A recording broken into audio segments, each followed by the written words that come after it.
Okay, I'm glad you're all joining us again for this update. I'm going to try, if we can, to make it as briefer than the last time. And we've got some other things going on. I think that'll make this a little bit better than our first shot at this.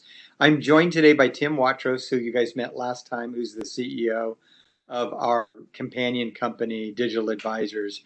And I'm also glad to have Andrea Bennett with us from California IT and Education. These are the guys that are IT in your districts all across the state, the dominant leader on these kinds of IT issues that we're all focused on in terms of making the distance learning approach that we are all engaged in work effectively. So today I'm going to be focusing on a number of different political and legislative issues very briefly, but I'm also going to be having both Andrea and Tim jump in here. Tim, you want to say hi?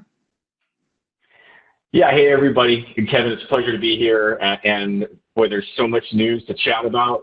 So the challenge in this is definitely just finding the biggest nuggets of goodness to share with you guys. So pleasure to be here, and thanks for having me. Great. And Andrea, it's good to have you with us too.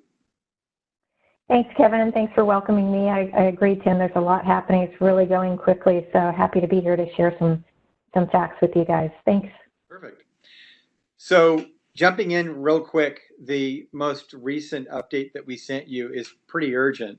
And it's that all the issues that we're dealing with, that we have to deal with relative to running schools and COVID-19 issues, continue to move. I'm going to give you some ideas of things that are going to be coming up next week that you're going to be wanting to watch for.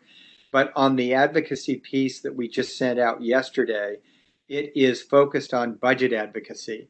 And we know that the legislature's two houses, the budget committees in both houses, are going to be meeting very soon, if not together in a joint session, to start talking about overall fiscal issues, because clearly this economy is going to be having an impact on overall revenues, which ultimately affects Prop 98 and the spending on public education.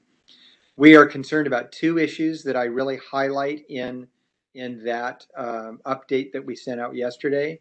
One of them is on the Prop 98 guarantee being used in a way kind of against us. What's going to happen is, because we're on a test within Prop 98, that will take the guarantee for schools down by 40 cents of every dollar the state loses. The Prop 98 guarantee is almost certainly going to plummet. What we don't want is a knee-jerk reaction by the legislature and policymakers that we get only whatever that rock bottom minimum is in Prop 98. That instead of trying to decide school funding by formula, we want them to decide school funding by what the minimum is that's required to make sure we can keep schools open. And I guarantee you that number is going to be a lot higher than the minimum guarantee under Prop 98. So there's advocacy around that issue. We've got materials on that. I want you to communicate with us if you didn't get it and you need it. Please be in touch with me here at Capital Advisors. The other major issue that we're initiating is a call for the suspension of any increases to the STRS and PERS obligations that we would have next year. We're not saying that we're not paying what we normally would pay. What we're saying is the increase that's anticipated to kick in for next year is simply not going to be an amount we can shoulder while our revenues are flat or falling. So we think there needs to be a suspension for 2 years is what we're calling for, and we need LEAs to echo that sentiment with your legislators. We are going to be putting together some advocacy for all members of the budget committees in both houses, helping you to do that. And many of our clients are setting up meetings with their legislators virtually to try to echo these comments to them. There's a couple of other things I wanted to mention to you on LCAP. You guys have been looking for guidance on LCAP and what to do. Clearly, we're not able to put our budgets together with all the LCAP type requirements, particularly on the public engagement side. There will be budgets put together without LCAP being in force, if you will, because your budgets are having to be put together right now and you're not able to communicate with your publics. So we are expecting guidance. We thought we would get it this week. It looks like it will now be coming out next week, hopefully early in the week. So look for that. That'll probably be the biggest thing that drops next week. In addition, there has been a lot of sort of confusion in the field about all the different surveys you've been getting. The one to pay attention to is the one that the governor really wants you to focus on. The governor has backed the idea that FCMAT's weekly surveys are really an important tool to get him the data that he needs and his staff. So that FCMAT weekly survey, super important. Finally, on childcare, which we had guidance that came out this week, we're going to hear a little bit more on that perhaps next week. That might be some help. It's not going to be the be-all, end-all, but some help relative to the fiscal impacts of childcare that all of you are helping to try to make happen to the extent that it's feasible in your districts. And then there was another issue that we're expecting next week on some technology with regard to hotspots. Tim, do you want to cover that? Yeah, thanks, Kevin. There's some news coming out of the governor's office that basically the first partner has been working pretty closely with other companies. Like we saw that Google investment last week. Something significant looks like it's going to be announced next week, potentially on Tuesday. So keep your eyes open for that. And would you like me to just sort of jump in on some of the tech stuff, Kevin? We got some other issues you want to jump into, and then of course we want to hear from Andrea as well. So go for it. Absolutely. Well, last week we talked about the difficulty in getting internet access to those who don't have it. And unfortunately, that hopefully the news in the governor's office next week will help with that.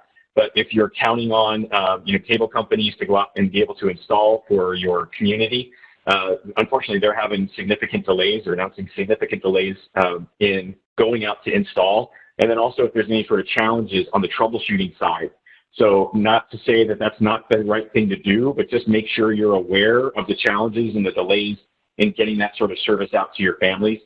Because the announcements coming out in the media are looks like those are significant challenges and significant delays. I would also just talk again about the lack of devices like we spoke about last time, and also the lack of access. If you're thinking about buying large chunks of devices, just try to step back and take a breath, because yes, you need the devices, but you don't want to lock yourself into things that are going to necessarily cause you more problems. And just ask yourself, is this going to help me? Yes, in the short term, it's going to help me 6 months, 8 months, 12 months from now, because stepping back and looking long term is going to help you avoid some major gotchas that could be lurking there. And I've been hearing from districts about building out their own 4G networks, which I also don't think is a bad idea.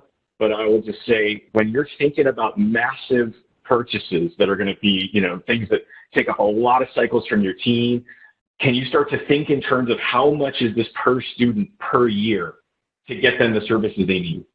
And when you can start to think in terms of per student per year spending, you can make a little bit more clear, proposal to the board and your community as why you'd want to make specific decisions.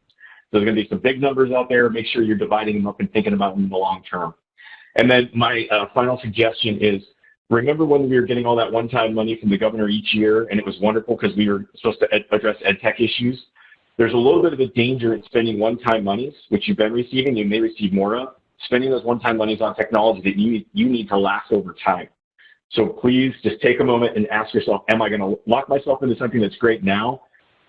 Please put some thought into sustaining that into that 3 to 5 year range again. And I think you'll just be in a stronger position when we get through the crisis. So that's all I had, Kevin. Thank you very much. Super good points.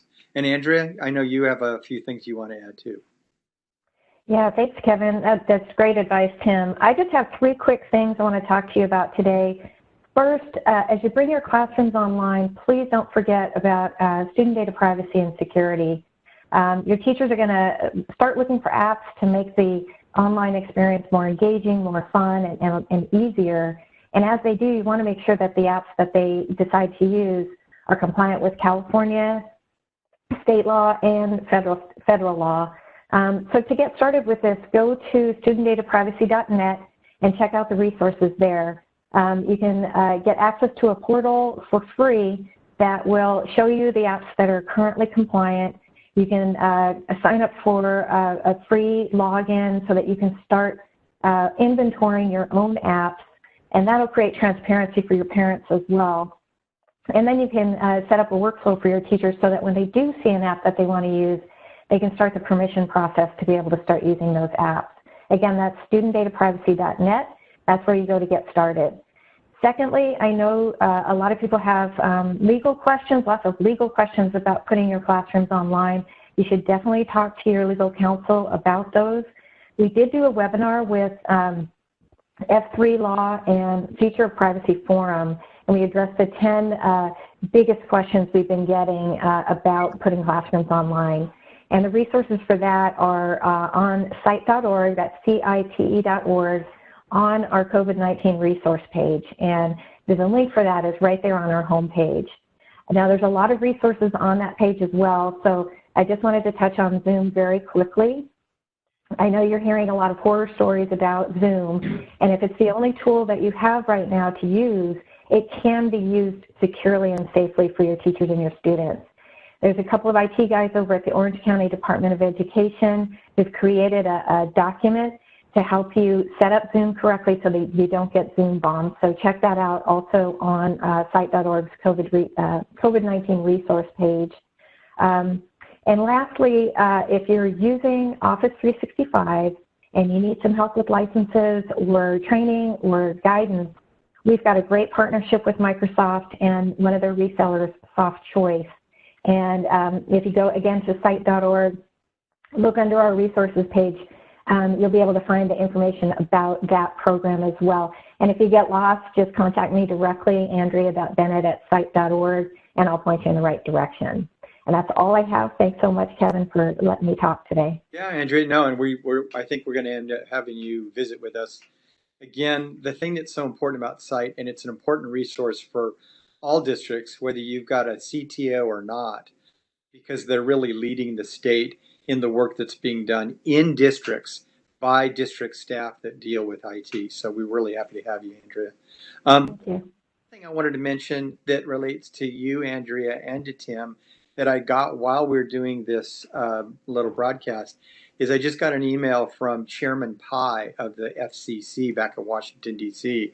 We've been putting together meetings with officials in Washington, from the Undersecretary of Agriculture on those issues to the Assistant Secretary of Education on special ed issues. But Chairman Pai at the FCC has an incredible amount of power, particularly if he works at the White House, to compel some of these internet service providers to do something more with regard to broad-based national access, because we're having to negotiate all these deals separately in all these small little regions. And there are all kinds of different nuances to the deals, some people getting better treatment than others. It would be great if Chairman Pai jumps into that. So we're going to be doing that, both Tim and Andrea, and actually some of our real good experts at Cite will join us for that call, along with the executive directors of the other statewide associations when we get that set up. Hopefully I'll have something to talk about on that next week. With that, we really appreciate you guys watching this. We hope that it's accessible and answering some of the questions. We've got a lot of good, interesting things happening in the coming week, and we'll be with you again next Friday. Thanks so much. Thanks, everybody. Thank you. Bye.